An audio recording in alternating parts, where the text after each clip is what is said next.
sana. Na wewe Kiborek umesema wakati kazi iliwashinda, Ruto akakuja kutafuta Raila, yeye ndiye ameshikilia hii serikali. Kwa hivyo 2027 Ruto arudi nyuma ya baba.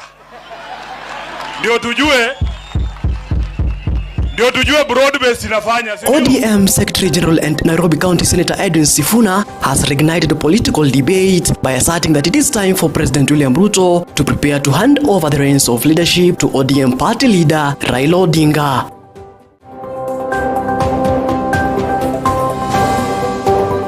We have to condemn with the strongest terms emergence of goons or disruptors of anybody's meeting, or curtailing freedom of association and speech, because that is enshrined in our constitution.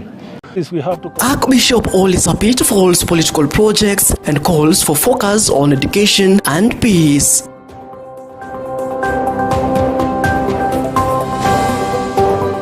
Tunataka kujua wale ambayo wanahusika na unyakuzi wa ardhi, na ya pili ambaye ni muhimu zaidi ni kuregesha hii shamba pamoja na msikiti to the public. And EACC has legal sale of 1.4 billion Kenya shillings Kwale Cultural Heritage Land in Kwale County, valued at 1.4 billion Kenya shillings.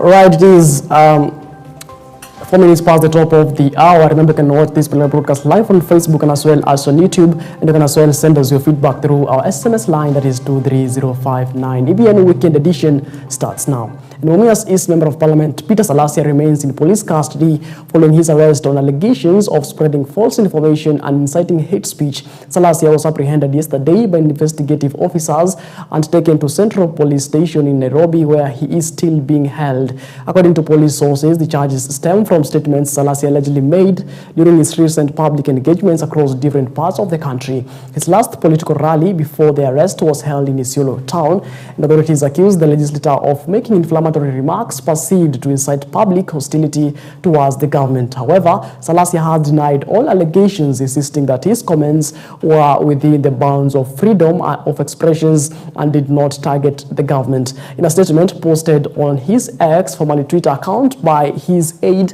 Salasia condemned his arrest, terming it as politically motivated. The post further claimed that despite efforts by his legal team to ensure his release on bail, police have declined the request. Officers reportedly cited instructions from unnamed influential officers, suggesting that external pressure to keep the MP in custody.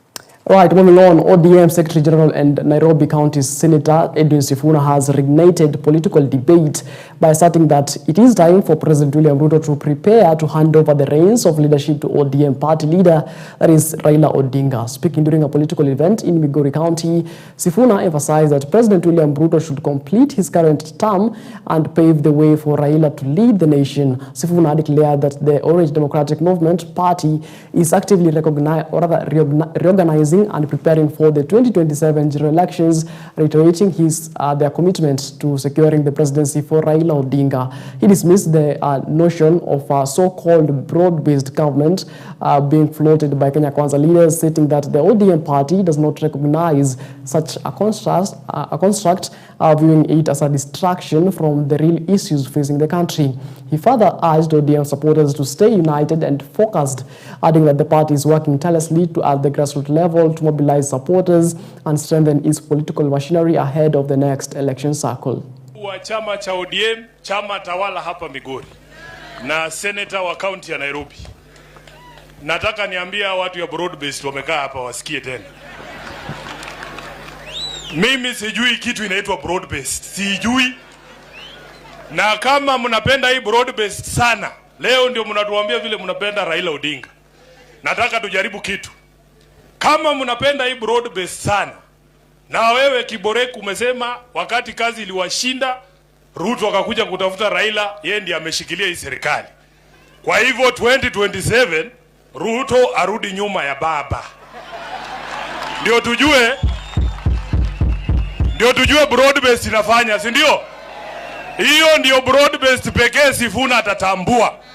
Ruto amalize 2027, awachie baba kwa sababu baba ndiye anafanya kazi saa hizi, ndio? Ala, hii watu namna gani? Juzi Mheshimiwa Raila aliniambia mambo mbili. Alisema wengine waongee tu, lakini party position inatoka kwa nani? Katibu mkuu wa chama. Kwa hivyo wacha ni party position. Sema party position bwana. Hii watu ni watu ya ODM hapa. Hii ni watu. Yote ni watu ya ODM. Chama chetu kinawaheshimu sana. Na chama chetu tunaendelea kukinadhifisha. Tulifanya uchaguzi hapa ya grassroots. Najua kulikuwa na shida hapa na pale, tutatatua. Haya mambo yote tunafanya ili kuweka chama chetu tayari kugombea urais mwaka wa 2027.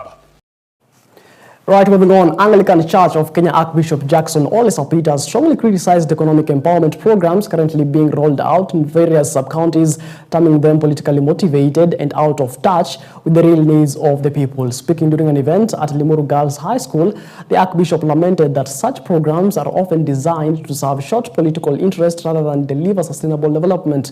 He urged the government to reconsider its funding priorities and instead redirect public resources towards critical sectors like education. And now Ole Sapit emphasized that meaningful investment in education will have far-reaching benefits, particularly in empowering the youth and building a more informed and self-reliant society. The Archbishop also condemned the recent surge in political violence across the country, warning that such actions risk destabilizing the nation. He called on all Kenyans to defend and preserve the country's democratic space. But when you teach people how to work and make sure that we have markets for our crops, I think what the government need to be putting all the money, being spent in these barasas and even these mini campaigns that we see around the country, be it of the opposition of the government, is translate that money to our schools. Now our principal are crying because the capitation is not enough. They cannot keep our students for as long as we wish them to be in school. We want the funding model of the universities to work.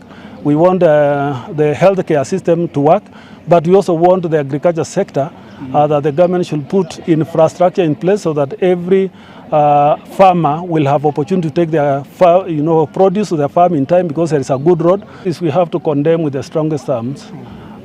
Emergence of goons or disruptors of anybody's meeting or curtailing freedom of association and speech, because that is enshrined in our constitution.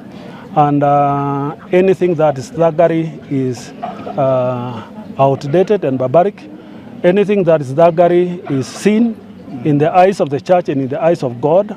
And therefore, if you are being used to do a sinful act, it will earn you hell. If you do the right thing, you will earn blessings, not curses. So to whoever being used and mobilized, especially our young people, say no to what is not right and say yes to what is right. The church is asking, let action be more evident than words you can say. Because you are with words, and we have seen there are many promises that have not been fulfilled yet, then it will not amount to anything. We have a saying in my mother tongue, the Maasai, that many words cannot fill your palm. So you can say 1,000 words and you can't see in your palm. It's only an action that can be visible and can be seen.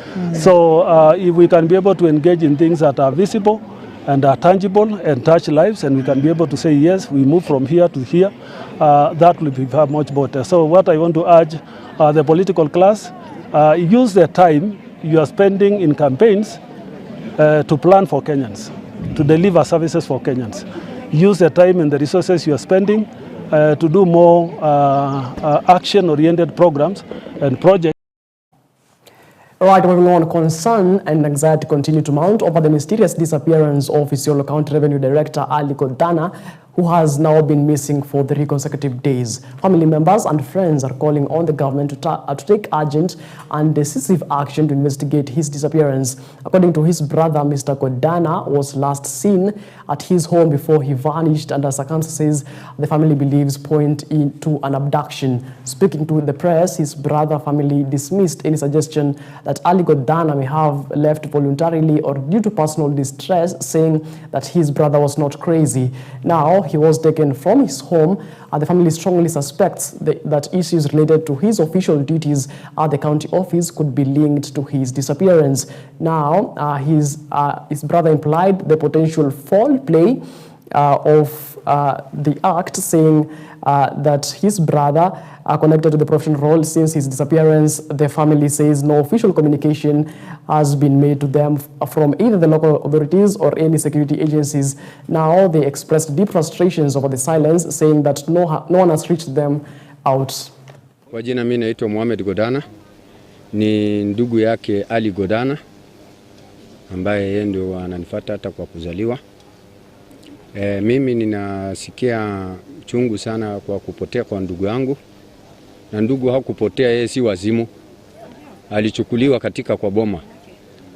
Na shida ile iliyoko ni katika ofisi yake.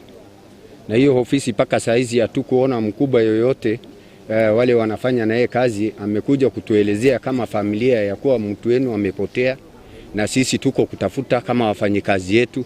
Hakuna mtu yoyote amekuja kwetu kutuambia ni A ama B. So kwa hivyo sisi kama familia tunasikitika ya kwamba mtu wetu ameenda hoehae bila mtu yote kushughulikia sisi. Serikali achukue hatua dhabiti ya kuweza ya kwamba hiyo mtu iweze kupatikana haraka iwezekanavyo, na kama amekufa pia hakuna haja ya kutupia mamba, tuletewe mili tuweze kupata kujua ya kwamba mtu wetu ameuawa. Walaki shida yoyote imetokana na ofisi ya county atutafutie mtu wetu na atuletee haraka iwezekanavyo. Sisi tumeshinda kula, tumeshinda kunywa, family wanakaa wakilia, hakuna haja ya kilio, na serikali zimo, tuletewe mtu wetu. Na maombi yetu kwa serikali DCI achukue haraka action iweze kutuletea mtu wetu, kwa sababu inajulikana ya kwamba shida ilitokea katika mali yeye anafanya kazi. Ana adui na watu wengine jirani hatuna shida naye. Hakuna mtu yote yako na tabu naye katika community ile anakaa ndani. So shida imetokana na ofisi, na ofisi ya county atuletee mtu wetu. Hiyo ndio maombi yetu kwa serikali. Yangu ni hayo. Na ofisi paka saizi hakuna mtu yoyote ametupitia kwa hiyo ofisi ya kuwa anasema mtu ni mfanyikazi wa serikali. Mfanyikazi ya serikali akitoweka, serikali kitu ya kwanza ni kufika kwa hiyo boma aseme mtu wetu alitoweka, sisi tutatafuta na nyinyi jamii mtusaidie. Hakuna mtu kama hiyo amefika kwetu kuja kutuwishawishi katika hiyo yale yalitokea. So sisi tunaomba serikali achukue hatua. Ali Godana, Ali Godana's daughter. Babangu amefanya kazi kwa revenue recently, hajakaa sana. I think he has been in office for less than a month. Prior to yeye kutoweka, hajakuwa salama. He has been so stressed, he has been in distress, hakuli, halali, kazi imekuwa hectic. Yani kumekuwa tuna mashida mingi kazi. Yeye kutoweka, hajakuwa salama. He has been so stressed, he has been in distress. Right, moving on to matters politics, the Jubilee Party has announced a major reform and mobilization strategy aimed at reviving its political influence ahead of the 2027 general elections. Speaking in Mombasa County, the party's county chairperson Richard Barake, he said that the party is undergoing internal restructuring and is focused on expanding its national support base. Barake revealed that Jubilee's target is to grow its current membership from 7 million to 10 million as part of its broader plan to reclaim national relevance and field a strong presidential contender in 2027. He also disclosed that the party has initiated consultations with prominent national political figures, including former Deputy President Rigathi Gachagua, Wiper Party leader Kalonzo Musyoka, and NARC Kenya Martha Karua. The goal, he emphasized, is to create a unified opposition coalition that can challenge the current government and present a series of alternative leadership in the country. The calls for unity and renewal were echoed by Jubilee Party coordinator Kinyua Kigoro and grassroots leader Mercy Jeffer. Both leaders stressed the importance of moving away from divisive and derogatory politics, urging political players to embrace issue-based campaigns that promote national cohesion. Jubilee katika vyama vyote ndio chama ambacho kiko na members wengi. Nafikiri mmekuwa mkimsikiza Secretary General, members wa Jubilee in the katika register ya political parties tuko 7 point something million. Hao ni wanachama ambao walikuwa by 2022. Tunaenda kuandikisha wanachama wengi. Very soon tutaanza recruitment drive. Na tunataka chama kiwe na minimum of 10 million members by 2027. Tunashukuru pia Mheshimiwa Kioni kwa ile nafasi alichukua kumtangaza Mheshimiwa Dr. Fred Matiang'i kama kiongozi ambaye ndiye atachukua bendera ya chama cha Jubilee. Sisi kama branch ya Mombasa na nikiongea hata Coast Region tuko nyuma ya Dr. Fred Matiang'i, tutamuunga mkono kamilifu na tutahakikisha kwamba 2027 kura zote atachukua, atakuwa na the highest number of votes from the region ili awe the 6th president of the Republic of Kenya. Kwa hivyo ningependa sana ya kwamba tushirikiane wanachama wa Jubilee, tuongee kwa lugha moja, tuheshimu viongozi wetu kutoka mashinani mpaka national, tuheshimu Secretary General, tuheshimu party leader number 1, tuheshimu wale wadogo zake, na mpaka mashinani tuheshimu viongozi wote, ili umoja wetu ndio utatuletea ushindi 2027. Tunataka tuwaombe viongozi wa UDA, haswa wale vijana kina Osoro, Mheshimiwa Osoro, Ichungwa na kuna wengine wanajijua, waheshimu mheshimiwa wetu wa chama ambaye ni retired president. Amekuwa ni mtu ambaye anaheshimika katika Afrika nzima. Patirinda wetu ametuambia katika chama chetu yule atabeberusha bendera ya chama ni Dr. Fred Matiang'i. Na sisi tunaunga Matiang'i mkono. Pia kuna jambo lingine ningetaka kuzungumzia, nafikiri mmeliona kwa magazeti siku ya leo, ya kwamba the former deputy president Rigathi Gachagua akiambia Matiang'i ya kwamba aunde chama chake. In Kenya we don't need so many political parties. What we need in Kenya is only to strengthen the political parties those are insisting in our country.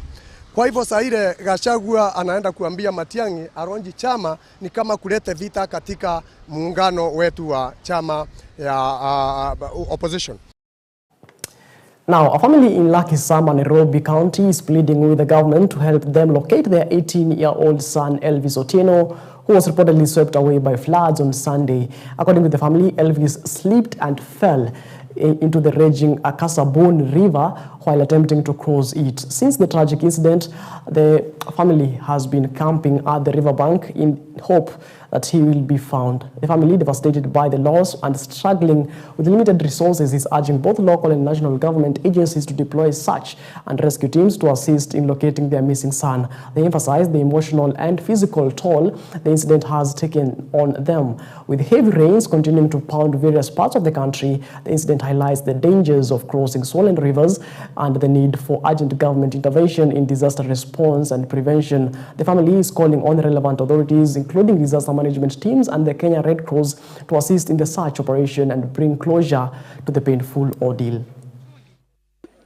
Kukakaa kidogo nikaita na jirani, Teri, we umekaa hapa, mtoto wako anaenda na maji.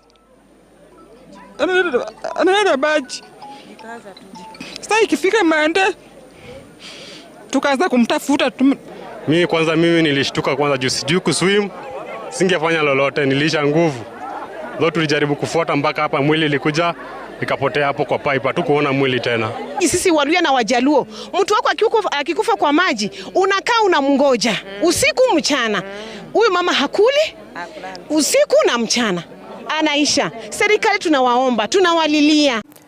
Right, moving on to the corridors of justice, and the Ethics and Anti-Corruption Commission has successfully stopped the illegal sale of a prime piece of land in Diani, Kwale County, valued at 1.4 billion Kenya shillings.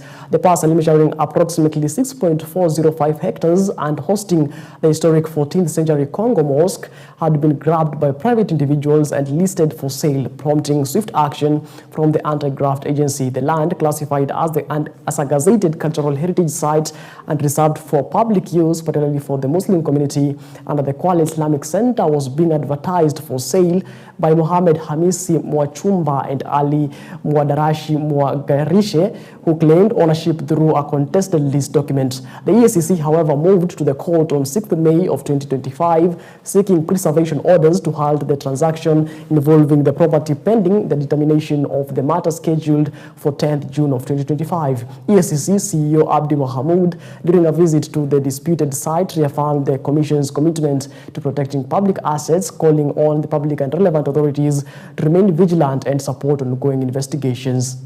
Uchunguzi wetu una two sides.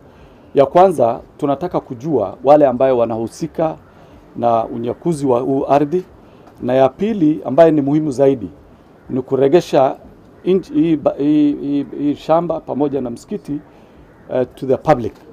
It is a national monument. We know it was gazetted as a national monument in 1927 during the colonial period, na baadaye 1983 ikawa gazetted as a national monument. Kwa hivyo katika sheria, this land is not available for allocation. Ni kusema ya kwamba hii shamba hili haliwezi peanwa kwa mtu yoyote hivyo.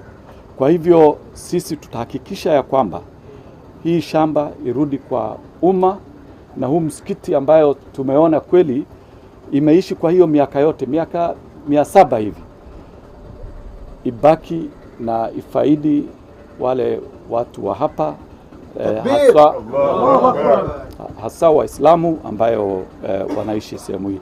Na tumezunguka pale na tumeona ya kwamba ile technology ile vile hiyo nyumba imesimama, msikiti ni technology ambayo nafikiri hata wale architects ambayo saa hizi wanajenga manyumba inatakikana waje waangalie. Manake nyumba haina beams, haina chuma imewekwa, na imesimama 700 years. Tunajua saa hizi nyumba inajengwa leo, baada ya mvua kunyesha unasikia nyumba imebomoka. Ama nyumba bado ikijengwa inaporomoka. Kwa hivyo sisi yetu ni fupi sana, ni kuhakikishia wananchi na wenyeji wa hapa ya kwamba huu msikiti na ardhi hii haitanyakuliwa na mtu yoyote.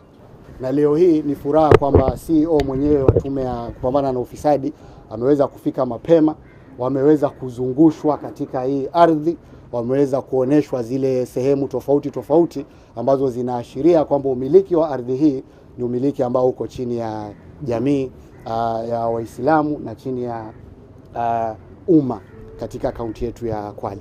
Kwa hivyo, lakini tu nikimalizia nizidi kupeana msimamo wa serikali kwamba serikali ya kaunti ya Kwale ikiwemo upande wa executive pamoja na upande wa assembly bado tunashikilia msimamo wa kwamba ardhi hii ni ardhi ambayo ni ardhi ya umma, ni ardhi ambayo iko katika himaya ya huu msikiti wa Kongo, kwa sababu mbali tu na masala ya kidini pia ni ardhi ambayo iko katika ile turathi za kitamaduni katika zile sehemu ambazo zimekuwa gazetted. Now, Public Service Cabinet Secretary Geoffrey Ruku has called on the judiciary to expedite the resolution of tax-related cases, adding that delays in handling such matters are locking up critical funds needed to support public service delivery. Speaking during the launch of the 2023-2024 Judiciary Performance Report, Ruku stressed the urgent need for faster judicial process, particularly in revenue-related litigation. He said that prolonged court proceedings involving tax disputes contribute to financial gridlocks that directly affect government operations and service provision. He acknowledged the strides made by the judiciary in recent years, but emphasized that further improvements were necessary to meet the country's economic and development needs.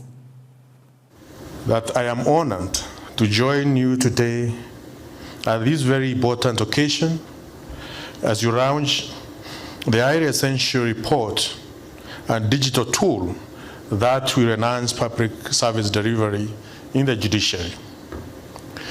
The Judiciary Performance Management and Measurement Understanding Evaluation Report for 2023-2024, the Innovation Report, and the e-Judiciary mobile application underlines your commitment to ensure justice is not only done, but is also seen to be done. This event marks a critical milestone in judiciary effort to enhance transparency, accountability, and equity in service delivery to courts, users, and Kenyans seeking justice. Honorable Chief Justice, and the President of the Supreme Court, I believe the launch of the Evaluation Report 23-2024 underscores the importance of evidence-based performance assessment of public services in this arm of government through this report. The judiciary is able to reflect on the progress so far made, the challenges encountered along the way, and the opportunities for improvement that need corrective effort from all public servants in judiciary and beyond.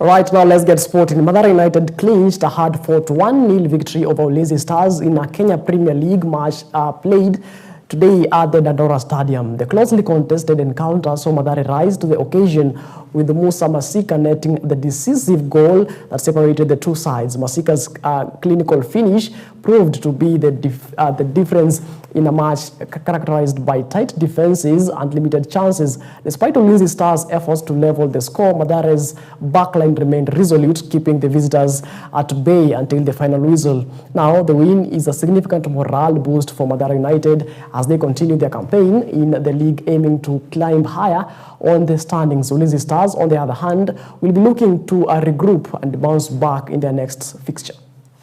Nikija hapa nilipata kandarasi ya mwaka moja, na ilikuwa mwaka moja ambao ni kumake sure hii timu imebaki katika ligi, na I think so far so good, but vile ningetaka kusema kwamba tuna point 6 za kupigania. Tuna point 6 za kupigania kwa sababu leo nadhania ulimwengu umeshuhudia mechi nzuri sana. Ungefikiria ni number 1 na number 2 anapigana hapa ndani, because tactically imekuwa game nzuri, technically imekuwa superb. So la maana ni kwamba at least tunaingia kwa hizi mechi mbili kama hatuna ile pressure tulikuwa nao mbeleni, na nadhani siku anataka kuingia katika hizo mechi mbili na hiyo pressure juagi ni itafanyika hizo mechi mbili za mwisho. Na sasa hii nadhani tunaingia kwa mechi tukitafuta alama 3, but pia na sober mind. Kitu ya kwanza naweza sema ni individual effort in a group effort, kwa sababu hauwezi single out Musa Masika, kwa sababu ndivyo apata hizo chances, kuna kitu inafanyika na wengine, na nadhani yeye ni kwamba amepata na pia nadhani mchezaji niliokuwa nayo katika kiwango cha under 20, na nadhani kuingia kwake hapa anakuja kwa kocha anamjua, na nafikiria kitu nafurahi na yeye ni kwamba mentality yake na attitude yake, kwa sababu ukiangalia vile alikuja hatukuwa tunamwanzisha game, alikuwa anakuja kama nguvu mpya kutoka kwenye bench na anafanya mambo yake, so na hakuna siku alileta negative attitude. So nadhani hilo ni jambo la busara sana kwa mchezaji senior kama yeye, kwa sababu pia